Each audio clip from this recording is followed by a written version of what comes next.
गपोड़ी बहू। उमा जी की बहू पिंकी को गप्पे मारने की बहुत आदत थी। वो जब भी किसी के बारे में बातें करती तो बड़े बड़े गप्पे फेंका करती। आसपास के सब लोगों को पता था कि पिंकी बहुत बड़ी गपोड़ी बाज है। लोग उसकी बात पर विश्वास नहीं किया करते थे, लेकिन हाँ, उसकी बातें सुन सुनकर हंसते बहुत थे। अरे बहू, पड़ोस वाली शर्मा जी है ना, उनकी बेटी का जन्मदिन है, तुम भी चली जाना। ठीक है मम्मी जी, ये तो बता दो गिफ्ट में लेकर क्या जाना है। अरे लेकर क्या जाना है, 250 का लिफाफा दे देना, बस काफी है। अरे मम्मी जी, अच्छा लगेगा क्या? पड़ोसी हैं हमारे, हमें कुछ बड़ा लेकर जाना चाहिए। अरे बहू, इतना काफी है। जानती हैं आप, मेरे मायके में जब पड़ोस में किसी की बर्थडे होती थी ना, तो मम्मी कुछ ना कुछ गोल्ड का ही देकर भेजती थी। पड़ोसी के बर्थडे में सोना? कैसी बातें करती हो। और नहीं तो क्या, आपकी तरह थोड़ी ना लिफाफा पकड़ा दिया। पिंकी शर्मा जी की बेटी के जन्मदिन में चली जाती है। अरे आज तो बड़ी सुंदर लग रही हो साड़ी में। जी मैं तो लहंगा पहनकर आने वाली थी, मम्मी जी नहीं मानी।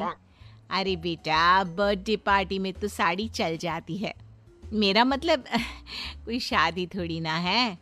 कैसी बात कर रही हैं आप आंटी जी? मेरे मायके में तो छोटे छोटे फंक्शन भी हम लोग लहंगा बनवाते थे बुटीक से, डिजाइन करवाकर। चाहे पड़ोस में किसी का जन्मदिन हो, मेरी मम्मी हमेशा बुटीक से नया लहंगा डिजाइन करवाती थी। मैंने तो ऐसा कहीं नहीं देखा, ये तो तुमने आज बड़े कमाल की बात बताई। अरे जाने दीजिए, कोई बात नहीं। और बताइए, आपकी बेटी नजर नहीं आ रही? अरे भाभी, मैं यहाँ हूँ, ये देखिए मेरा ड्रेस कैसा लग रहा है। ठीक ही है, मतलब बर्थडे के हिसाब से थोड़ा हल्का है ना। अरे भाभी, इतना सुंदर गाउन पहना है मैंने। मैं ना शादी से पहले अपने बर्थडे पर हमेशा जरी वाला लहंगा पहना करती थी, यही मैं तुम्हारी मम्मी को भी बता रही थी। इसके बाद केक काटने का प्रोग्राम शुरू होता है। सब लोग इकट्ठे हो जाते हैं। शर्मा जी की बेटी का केक देखकर पिंकी से रहा नहीं जाता। उसके अंदर का गपोड़ी बाज बाहर निकल कर आ जाता है। अरे इतना छोटा सा केक! अरे बेटा, मेहमानों के हिसाब से ही है, जितने लोग इतना बड़ा केक। आंटी जी, कम से कम 4 या 5 मंजिल वाला केक तो बनाना चाहिए था। आपकी बेटी का बर्थडे रोज रोज थोड़ी ना आता है। मेरे बर्थडे पर हमेशा पापा 4 केक बनवाते थे, सारे केक 4-4 मंजिल के होते थे।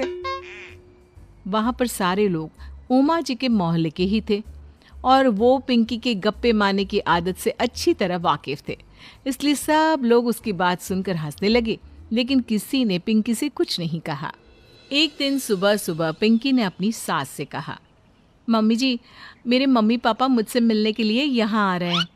अरे वाह, ये तो बहुत अच्छी बात है। उनके आने की तैयारी करो, अच्छा अच्छा खाना बनाओ। वैसे कब तक आएंगे?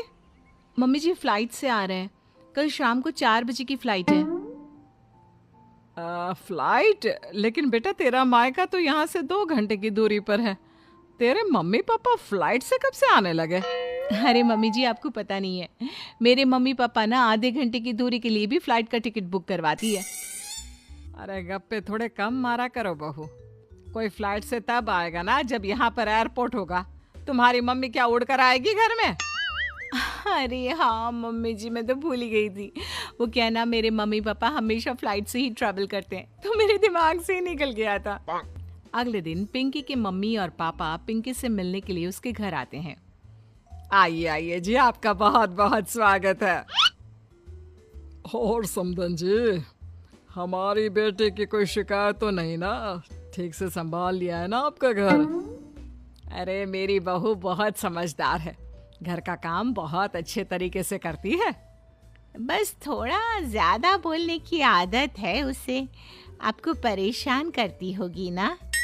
बात तो आपकी सही है, उसकी थोड़ा ज्यादा नहीं बहुत ज्यादा बोलने की आदत है।